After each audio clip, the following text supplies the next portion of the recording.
तो शिक्षण अभिरुचि के छठे यूनिट सतत और व्यापक मूल्यांकन के वीडियो में आप सबका स्वागत है। मुझे लगता है कि ये ज़्यादा मतलब बड़ा टॉपिक नहीं है और इसमें नॉर्मल समझने जैसी बातें ही हैं सारी, लेकिन अगर शब्दों का हेर फेर जो इधर उधर का है वो अगर आप समझ पाते हैं तो फिर ये वीडियो आपके लिए बहुत अच्छा होने वाला है। चलिए शुरुआत करते हैं, समझने का प्रयास करते हैं क्या क्या बातें हैं सतत व्यापक मूल्यांकन में।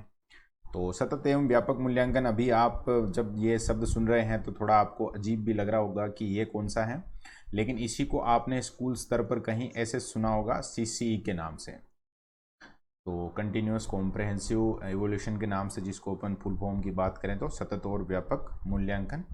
और इनका अर्थ क्या है और टेक्स्ट हैं वो भी अपन देखेंगे, कुछ प्रश्न भी हैं उन पर चर्चा करेंगे। तो बातों में जैसे ये जो सबसे पहले शीर्षक हैं उसके बारे में थोड़ी अगर बात करना चाहें तो एक शब्द है सतत। सतत का मतलब होता है लगातार। लगातार का मतलब जैसे मूल्यांकन में अभी कक्षा में कोई विद्यार्थी हैं, उसका वहाँ पर कोई पाठ कोई चीज़ उसको पढ़ाई गई, कोई नई बात सिखाई गई, वहाँ उसका कोई प्रश्न पूछकर मूल्यांकन किया जाता है तो वो भी मूल्यांकन है। उसके बाद जैसे 4-5 दिन उसने पढ़ाई की, कोई यूनिट उसका कंप्लीट हुआ है, उसके बाद कोई टेस्ट वगैरह हुआ है तो वो भी एक तरीके से मूल्यांकन है। और कुछ 10-15-20 दिन बाद या एक महीने भर बाद में उसके 2-3 पार्ट जितने भी उसने कंप्लीट किए हैं उनकी परीक्षा हुई है। फिर साल भर हो गया, उसके बाद फिर जो लास्ट में एग्ज़ाम लिए जाते हैं, जैसे इस तरह का एग्ज़ाम हुआ, तो लगातार इस तरह उसका मूल्यांकन करते रहना वो सतत शब्द उसको बताएगा। और एक है शब्द व्यापक। अब व्यापक का मतलब नॉर्मल हम जो अर्थ समझते हैं वो समझते हैं कि बहुत ज़्यादा, बहुत बड़े क्षेत्र में, तो उसको कहते हैं अपन व्यापक। अब यहाँ मूल्यांकन में इस व्यापक का अर्थ ऐसे होगा, जैसे नॉर्मली हमारी जो स्कूल शिक्षा है, जो सतत व्यापक मूल्यांकन लागू हुआ था इससे पहले की, तो उसमें यही होता था कोई भी विद्यार्थी हैं साल के अंत में कोई एक परीक्षा आयोजित होगी। वैसे ये बड़ी क्लासों में ये हैं भी, जैसे 10वीं है 12वीं है, बोर्ड का एग्ज़ाम हो गया और उसके आधार पर, अभी तो एग्ज़ाम भी नहीं हुआ लेकिन जब स्थितियां सामान्य थी उस समय की बात कर रहे हैं, एग्ज़ाम हुआ और एग्ज़ाम के आधार पर जो विद्यार्थी हैं उसका मूल्यांकन। अब बाई चांस में कोई विद्यार्थी इंटेलिजेंट है लेकिन वहाँ परीक्षा में ऐसी परिस्थिति बन गई कि वो कोई उत्तर नहीं लिख पाया, लेकिन जो मूल्यांकन है वो उसी तरह से होगा, तो वो उसमें व्यापकता नहीं है, केवल उसका जो उसने कितना रट रखा है दिमाग में कितना, केवल उस चीज़ का मूल्यांकन हुआ।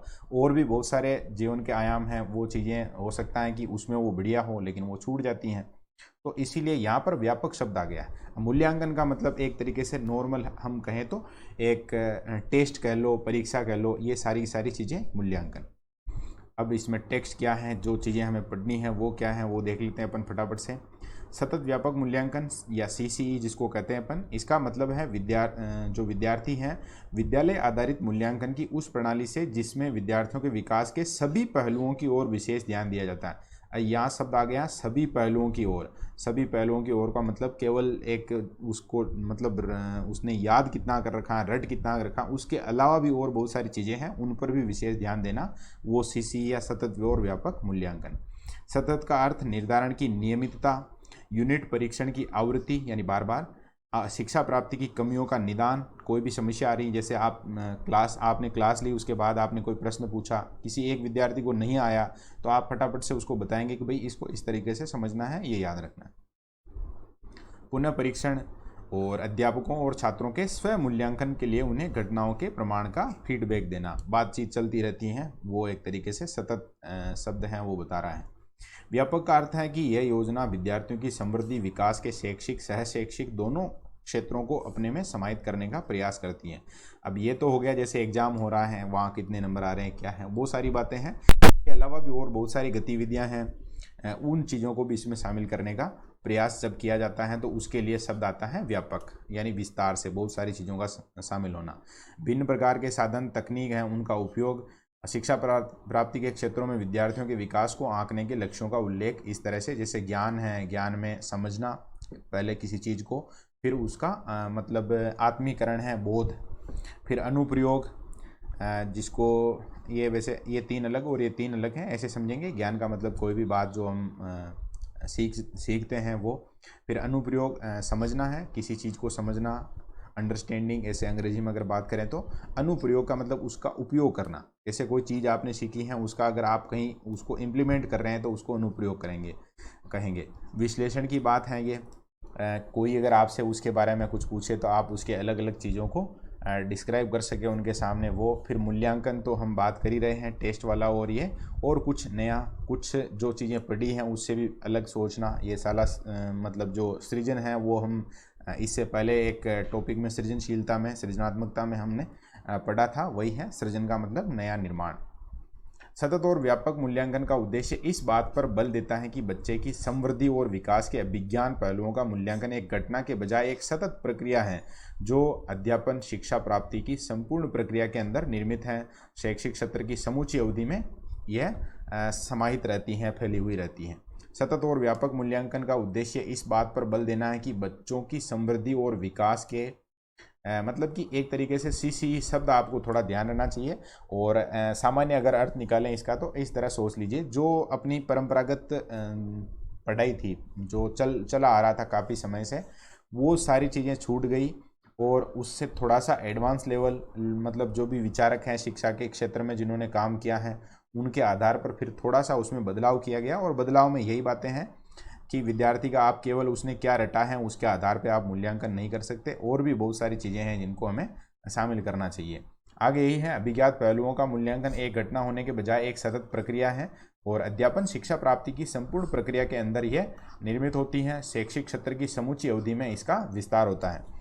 तो शुरू में जब शब्द की बात कर रहे थे हम सतत की, उस समय हमने बात की थी कि भाई 5 दिन बाद एक टेस्ट लिया गया, उससे कोई प्रश्न पूछा गया, कोई अगर चित्र वगैरह उस पाठ में था तो विद्यार्थी के मतलब विद्यार्थी से वो चित्र निर्मित करवाया गया। तो ये पूरा का पूरा साल भर चलने वाला काम रहता है। सतत और व्यापक मूल्यांकन योजना एक पाठ्यचर्या संबंधी पहल है। पहल शब्द का थोड़ा ध्यान रख लेना। पहल का मतलब अब इसकी नई नई शुरुआत हुई है, इनिशिएटिव है ये, जिसमें परीक्षण के स्थान पर संपूर्ण शिक्षा प्राप्ति पर बल दिया जाता है। केवल एक टेस्ट ले लिया और बात खत्म कर दी, ऐसा नहीं, उसके बजाय थोड़ा संपूर्णता उसमें लाई जाए। जैसे हम सर्वांगीण विकास की बात करते हैं वो वाली बात इसमें आए। सतत व्यापक मूल्यांकन उद्देश्य अच्छे स्वास्थ्य, उपयुक्त कौशल, वांछनीय गुणवत्ता वाले और उसके अलावा शैक्षिक उत्कृष्टता वाले अच्छे नागरिकों का निर्माण करने का उद्देश्य रखता है। सतत जो सी है उसके पीछे टारगेट क्या है, वह एक तो जैसे गुणवत्ता हम चाहते हैं उसमें भी वांछनीय गुणवत्ता जैसी हम चाहते हैं, कौशल हम चाहते हैं, कौशल में भी कैसा कौशल, उपयुक्त कौशल चाहते हैं, स्वास्थ्य हम चाहते हैं वो भी कैसा हो, अच्छा स्वास्थ्य हो, और नागरिक भी हम चाहते हैं वो कैसे हो, अच्छे इस या उत्कृष्टता वाले नागरिक। तो ऐसा विचार है सतत और व्यापक मूल्यांकन का, ऐसा उद्देश्य लेकर वो काम किया जा रहा है। शिक्षक को प्रभावकारी कार्य नीतियाँ आयोजित करने में सहायता देता है। प्रभावकारी का मतलब कुछ चीज़ें ऐसी हैं इसमें जिसका प्रभाव जो सामान्य परंपरागत अपना शिक्षण जो व्यवस्था थी उससे थोड़ी अलग है। सतत मूल्यांकन शिक्षार्थी की प्रगति की सीमा मात्रा को नियमित रूप से आंकने में सहायता देता है। हर विद्यार्थी के ऊपर यहाँ इसमें ध्यान दिया जाता है। ऐसे समझ लेंगे आप जैसे कक्षा में कुल टोटल 20 विद्यार्थी हैं। अब इन 20 विद्यार्थियों में से 15 विद्यार्थी ऐसे हैं जिनको जब आपने पाठ पढ़ाया था उस समय उनको समझ में आ गई बात, आपने जब टेस्ट लिया या आप ऐसा मतलब चेक करना चाहते हैं, जांचना चाहते हैं कि मैंने जो पढ़ाया है वो इनको समझ में आया है नहीं आया, तो 15 विद्यार्थियों ने आप जैसा एस्पेक्ट मतलब आपको जैसी अपेक्षा थी उनसे वो जवाब उनसे मिल गए। लेकिन 5 विद्यार्थी ऐसे रह गए जिनके थोड़ी बहुत कुछ समस्या है। तो अब इसमें क्या हुआ कि जो शिक्षार्थी हैं उसकी प्रगति और उसकी सीमा मतलब आपको पता चल गया कि इसके ये समझ में नहीं आया है, तो उसका पता चल गया आपको जल्दी ही, और फटाफट से आपने उसको कोशिश करके कैसे न कैसे या जो विद्यार्थी हैं उनके सहयोग से या थोड़ा और समय देकर, व्यक्तिगत रूप से थोड़ा समय देकर वो जो पाठ है उसको समझा दिया उनको। तो इस तरह का यहाँ पर जो शिक्षक हैं उसको भी फ़ायदा मिलता है, और शिक्षक को फ़ायदा मिलता है मतलब विद्यार्थियों को भी फ़ायदा मिलता है। शिक्षक को पता चल जाता है कि क्या समस्या है, कहाँ पर किस सीमा तक विद्यार्थी आ चुके हैं और मुझे कहाँ ध्यान देना है। कमजोरियों का निदान करने का काम करता है, यही बात जो हम यहाँ कर चुके हैं वो सेम बात है। अध्यापक को अलग अलग शिक्षार्थियों की शक्तियों, कमजोरियों, उनकी आवश्यकताओं का पता लगाने में ये सहायता देता है और फीडबैक मुहैया करवाता है। फीडबैक मुहैया करवाता है इसका मतलब ये हो गया एक तरीके से जब आपने कोई पाठ पढ़ाया है उसके बाद आप विद्यार्थियों से बात कर रहे हैं तो वहाँ आपको पता चलता है कि यहाँ ये चीज़ें हैं जो उनके समझ में नहीं आई हैं, तो वापस से आप बात करते हैं और उनके मन में जो भी शंका हैं, जो भी चीज़ें ऐसी हैं जो उनको समझ में नहीं आई, उनका समाधान होता है। और जब उनका समाधान होता है तो वो शिक्षा का मतलब जो पढ़ाई कर रहे हैं उसका तो मूल मकसद यही है कि किसी तरह की उनके शंका नहीं रहे, समस्या नहीं रहे, उनको हल करने का उद्देश्य लेकर अपन पढ़ रहे होते हैं। तो फिर ये सारी चीज़ें भी इसमें रहती हैं, शामिल हैं सतत मूल्यांकन में। और सतत मूल्यांकन के द्वारा विद्यार्थी अपनी शक्तियों और कमजोरियों को जान सकते हैं। विद्यार्थी के लिए भी बेहद शानदार बात है ये। जैसे कोई विद्यार्थी हैं, एक पाठ पढ़ा उसने, बाकी विद्यार्थी भी उसी क्लास में थे, वह भी उसी क्लास में था। अब बाद में जब टेस्ट होता है तो हो सकता है एक विद्यार्थी के पूरे में से पूरे नंबर आ रहे हैं, या जो भी उससे प्रश्न पूछा गया उसका उत्तर आ रहा है। एक विद्यार्थी है जिसको कुछ भी समझ में नहीं आया, मतलब वो कोई जवाब नहीं दे रहा है। तब ये बात शिक्षक को पता चलेगी, साथ ही साथ विद्यार्थी को भी पता चलेगी कि यहाँ मैं गलती कर रहा हूँ, या कोई ना कोई ऐसी समस्या है जिससे मुझे वो चीज़ समझ में नहीं आ रही है, या मेरा ध्यान कहीं और जगह जा रहा है। तो फिर वो अपनी कमजोरी को जानेगा, जब कमजोरी पता चलेगी तो वो उसको दूर भी करेगा। अगर आपको पता ही नहीं है कि आप में क्या कमी है तो आप दूर क्या करेंगे। तो सीसीई का वहाँ भी थोड़ा सा योगदान रहता है। विद्यार्थी को शिक्षा के उन क्षेत्रों को निर्धारित करने में सहायता मिलती है जिनमें अधिक जोर दिए जाने की आवश्यकता है। ऐसी ऐसी चीज़ें हैं जहाँ पर हमें ज़्यादा फोकस करना चाहिए, वहाँ हम सीसीई के माध्यम से फोकस कर पाते हैं। नहीं तो ऐसे अगर केवल एक परीक्षा लेनी है साल के लास्ट में, रटना है वही काम, तो फिर बहुत सारी चीज़ें छूट भी जाती है। अगला है अपना सतत और व्यापक मूल्यांकन अभिवृत्तियों, ध्यान रखना आप, मूल्य प्रणालियों में होने वाले परिवर्तनों को पता लगाने में सहायता देता है। किसी विद्यार्थी की अभिवृत्तियों में क्या परिवर्तन आया है, या उसके जो मूल्य हैं उनमें बदलाव आया है या नहीं आया है, मूल्य प्रणालियां हैं वो बदली है या नहीं बदली है, इन सब का पता हमें सीसीई से लगता है। तो अब मुझे ऐसे लग रहा है कि जो सीसीई वर्ड है, या जो एक मूल्यांकन का तरीका है शिक्षण में, जिसको अभी एक कक्षा 1 से 5 तक और कुछ जगह कक्षा 6 से 8 तक भी लागू कर दिया है, तो उसके पीछे का उद्देश्य, उसका मतलब और उसकी उपयोगिता, भले वो शिक्षक के लिए हो भले ही किसी छात्र के लिए हो, आपको समझ में आई होगी। अब प्रश्नों पर बात कर लेते हैं अपन। कुछ प्रश्न हैं। वैकल्पिक प्रश्नोत्तर का मतलब हो गया जैसे आपके परीक्षा में आएंगे वही है, और आप सीसीई को थोड़ा अलग रखना, सीसीई वाला मैटर अलग है, वो कक्षा 1 से 8 तक के विद्यार्थियों के लिए है। और यहाँ जो पढ़ रहे हैं हम, इसके पीछे जो उद्देश्य है वो पूरा रटने या समझने दोनों बातें हैं, लेकिन जैसा अपने परीक्षा में प्रश्न आएगा और उसका एक सही आंसर है उसका पता लगाना है, तो आपको उसी तरीके से बातों को समझना है। पाठ्यक्रम में नैतिक शिक्षा को शामिल करने के विषय में आपका क्या विचार है। अब ये नैतिक शिक्षा, मोरल एजुकेशन, तो इसके बारे में आप क्या सोचते हैं। तो आप क्या सोचते हैं बताएंगे, मतलब सोचिए मन में। वैसे आंसर आपके सामने है। यह विद्यार्थियों के चरित्र के विकास के लिए लाभकारी हो सकती हैं, एक बात हो गई है। दूसरा है कोई लाभ नहीं है, तो ऐसा तो हम नहीं कह सकते। नैतिक शिक्षा केवल पुस्तकों द्वारा नहीं दी जा सकती, तो पुस्तकों में भी बहुत सारी चीज़ें हो सकता है कि गुरुजी कोई ऐसी बात नहीं बताते हैं आपको, लेकिन पुस्तक में है, आपको पढ़ना आता है तो वहाँ से आप सीख सकते हैं। यह विद्यार्थियों पर एक बोझ मात्र है, तो ये दो तो बातें हो गई, कोई लाभ नहीं है और बोझ, ये तो बातें हो गई नकारात्मक। इसके बाद दो ऑप्शन है आपके पास, एक तो है कि भाई चरित्र का विकास है उसके लिए लाभकारी हो सकती है, या ऐसा नहीं कहा है कि नैतिक शिक्षा है मतलब बस हो गया काम, ऐसा नहीं है। और एक ऑप्शन है नैतिक शिक्षा केवल पुस्तकों द्वारा नहीं दी जा सकती, मतलब नकारात्मक भाव है। ये भी कहना सही बात ही चाह रहे हैं कि भाई आप जैसे जो शिक्षक हैं वो खुद उनका व्यक्तिगत रूप से वो अगर नैतिकता का पालन करते हैं तो उनका प्रभाव है वो विद्यार्थियों पर जाएगा, ये ठीक बात है। लेकिन अगर वो पाठ्यक्रम में शामिल हैं, शिक्षा में शामिल हैं, तो उसका भी तो उनको फ़ायदा तो मिलेगा। और सबसे ज़्यादा बेनिफिट वाली बात भी यही है। हो सकता है वहाँ जहाँ से उनको प्रेरणा मिलनी चाहिए वहाँ से नहीं मिल रही है, लेकिन उनके पाठ्यक्रम में शामिल हैं, इस कारण उनको वो चीज़ें पढ़ने में आ रही हैं, तो वो चीज़ें सीख भी रहे हैं वहाँ से, तो निश्चित रूप से वहाँ उनके लिए वो लाभकारी हो सकती हैं। इसको आपको सही करना है। पाठ्यक्रम लोचशील होना चाहिए, मतलब लचीला। यदि ऐसा नहीं होगा तो क्या समस्या आएगी, विद्यार्थियों में लोकप्रिय नहीं हो पाएगा, वह सामाजिक भावनाओं को प्रोत्साहित नहीं कर पाएगा, वह विषय केंद्रित हो जाएगा। और एक ऑप्शन क्या है यहाँ पर जो देखते हैं अपन, जहाँ से अपना आंसर भी मिलेगा अपने को, उससे अलग अलग व्यक्तित्व वाले विद्यार्थियों का विकास नहीं हो पाएगा अगर लोचशील नहीं है। लोचशील का मतलब क्या समझेंगे आप, लोचशील का अगर नॉर्मल हम शब्द यूज करें तो लचीला। अब लचीले का मतलब हो गया जैसे कोई इंटेलिजेंट स्टूडेंट है, कोई थोड़ा कमज़ोर स्टूडेंट है, अब वो कठोर सिलेबस है। कठोर सिलेबस का मतलब जिसको और ज़्यादा सरल शब्दों में समझना चाहो तो बहुत कठिन पाठ्यक्रम है। तो जो इंटेलिजेंट स्टूडेंट हैं जिनके पास घर पे सुविधाएं हैं, उनको हर जगह से सहयोग मिलता है, तो ऐसे विद्यार्थी क्या करेंगे, उनको वहाँ से सहयोग मिल जाएगा और वो सफल हो जाएंगे। सफल हो जाएंगे का मतलब एक तरीके से वो जो कठोर पाठ्यक्रम है उसके बावजूद सारी चीज़ें उनके समझ में आ जाएगी।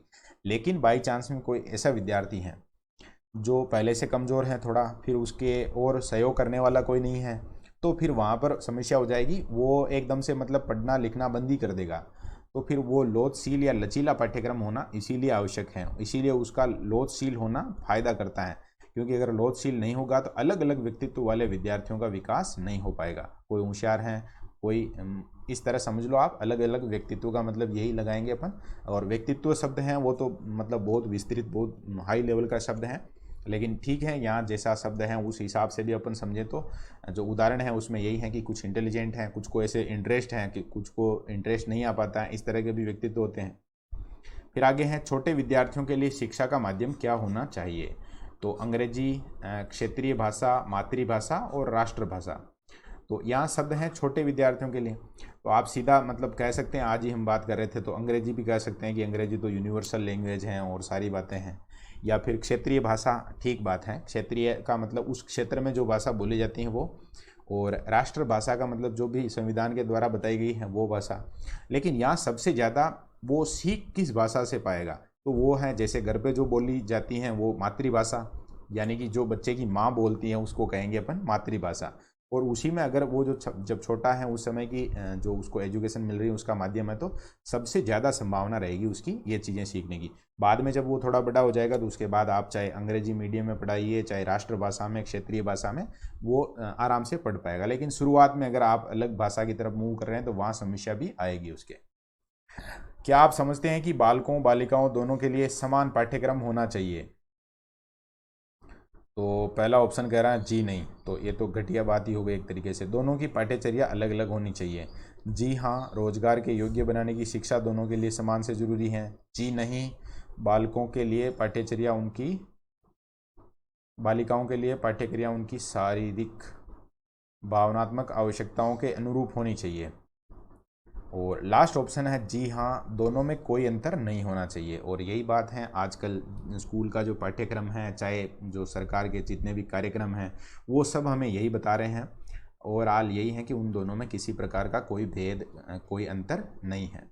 बेटी बचाओ बेटी पढ़ाओ से ले लो, चाहे और जेंडर संवेदनशीलता के जितने भी मामले हैं उनमें सरकारें भी यही प्रयास कर रही हैं। जो पाठ्यक्रम है उसमें भी हर जगह ऐसा प्रयास सरकार द्वारा किया जाता है कि किसी प्रकार का दोनों के बीच में अंतर नहीं हो। अगला प्रश्न है अपना, पाठ्यचर्या के निर्माण में मुख्य रूप से किस बात का ध्यान रखा जाता है? जब सिलेबस बन रहा है, पाठ्यचर्या का निर्माण हो रहा है, उस समय कौन सी बात ध्यान में रखी जाती है? तो पाठ्य सामग्री हो गया, फिर शिक्षा के उद्देश्य हो गया, तीसरा है शिक्षण विधियां हैं उनका ध्यान रखना है, या फिर विद्यार्थियों के परिवेश का ध्यान रखना है। तो ठीक है, सारे के सारे ऑप्शन सही हैं। यहाँ पर पाठ्य सामग्री का भी ध्यान रखना पड़ेगा, शिक्षण विधियाँ कौन सी वहाँ अप्लाई हो सकती हैं नहीं हो सकती उनका ध्यान रखना पड़ेगा, फिर जो विद्यार्थी हैं उनका परिवेश कैसा है, वहाँ पर ये सिलेबस कैसा रहेगा कैसा नहीं रहेगा उसका भी ध्यान रखना है। लेकिन इनमें सबसे ज़्यादा जो ध्यान रखना है वो रखना है, हम उनको जो शिक्षा दे रहे हैं उसके पीछे उद्देश्य क्या है हमारा, हम क्या चाहते हैं उनसे। और ये चीज़ अगर ध्यान रखेंगे तो फिर वो जो पाठ्यचर्या निर्माण है, जैसे इसका अपन उदाहरण लेते हैं, प्री डीएलएड में शिक्षण अभिरुचि या टीचिंग एप्टीट्यूड टॉपिक क्यों रखा गया? उसके पीछे उद्देश्य है उनका कि जब विद्यार्थी इन प्रश्नों से डील करेगा, मतलब जब सिलेबस देखेगा या जो भी मार्केट में कोई किताब वगैरह है वहाँ से लाकर भी शिक्षण अभिरुचि को और इनको पढ़ेगा, तो उसका निश्चित रूप से एक शिक्षक के जैसा एटीट्यूड डेवलप होगा। और वही तो उनका मकसद है, क्योंकि शिक्षक बनाना है। तो शिक्षा के उद्देश्यों का सबसे ज़्यादा पाठ्यचर्या में के निर्माण में ध्यान रखा जाता है। आगे हैं, कुछ विद्यार्थी ऐसे सोच रहे होंगे तो राजस्थान जीके का कहाँ यूज है? तो भाई आप राजस्थान के निवासी हैं तो राजस्थान की सामान्य बातें आपको पता होनी चाहिए, इसीलिए राजस्थान का सामान्य ज्ञान रखा जाता है। अगला प्रश्न है, आपके ख्याल में विद्यार्थियों के लिए उपयुक्त पाठ्यक्रम कौन सा है? तो विद्यार्थियों के स्तर के अनुरूप हो, आवश्यकताओं, समाज की आवश्यकताओं के अनुरूप हो, और विद्यार्थियों के विकास में सहायक हो, और सारी बातें अगर हो तो फिर तो मज़ा आ जाए। तो देखो, स्तर जरूरी है, समाज की आवश्यकता क्या है ये भी ज़रूरी है, और विद्यार्थियों के विकास में वो सहयोग कर सके ऐसा हो तो वो भी बेहतरीन बात है। तो यहाँ उपरोक्त सभी वाला ऑप्शन अपने को सही करना है। और इस वाले प्रश्न में एक चीज़ आपको ध्यान रखनी है, बाई चांस परीक्षा में यहाँ एक शब्द और आ जाता है, सबसे उपयुक्त पाठ्यक्रम वह है, यहाँ सबसे आ जाए तो फिर यहाँ हो सकता है कि उपयुक्त सभी के अलावा कोई एक और ऑप्शन आए और आपको जो उद्देश्य वाला या ऐसा जो सबसे टॉप लगता है कि हाँ ये आना चाहिए वो सही करना रहेगा। अगला प्रश्न है, शिक्षण अधिगम प्रक्रिया का एक महत्वपूर्ण अंग पाठ्यचर्या है। पाठ्यचर्या विद्यार्थियों की जीवन की आवश्यकताएं बनाई जानी चाहिए, आवश्यकताओं को ध्यान में रखकर बनाई जानी चाहिए, आकांक्षाओं को ध्यान में रखकर बनाई जानी चाहिए, या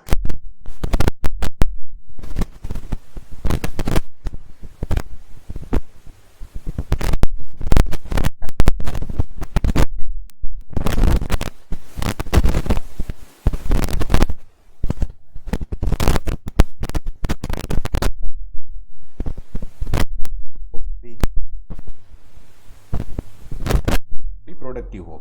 और लोचशीलता हम बात कर चुके हैं, एक प्रश्न भी आ गया अपना। लोचशील होने से जो इंटेलिजेंट हैं या थोड़े कमजोर विद्यार्थी हैं वो भी थोड़ा अपने आप को बैलेंस कर पाएंगे और पढ़ पाएंगे। सार्थक, हर चीज हर काम के पीछे ये शब्द जरूर होना ही चाहिए, तो उपरोक्त सभी यहाँ सही हो जाएगा। यौन शिक्षा के संबंध में एक सामान्य नागरिक का प्रचलित मत। प्रचलित का मतलब जो परंपरागत रूप से हम जो सोचते हैं वो बात यहाँ पर आई है, पूछी गई है हमसे।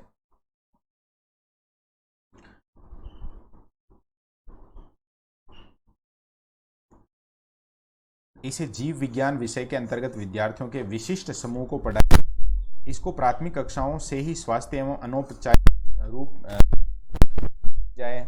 फिर है, इसका दायित्व माता पिता द्वारा निर्वहन किया जाए। इसे सामाजिक वर्जनाओं की तरह दंडात्मक रवैये से समझाया जाए।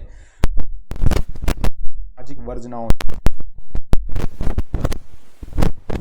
जो भी परंपराएं हैं, वर्जनाओं का मतलब कुछ चीज़ों का वर्जन, मतलब वो समाज में मान्य नहीं है, समाज उनको अलाउ नहीं करता है, तो उस तरीके से दंडात्मक रवैये से उनको समझाया जाए। तो ये तो हो गया सबसे नेगेटिव वाला।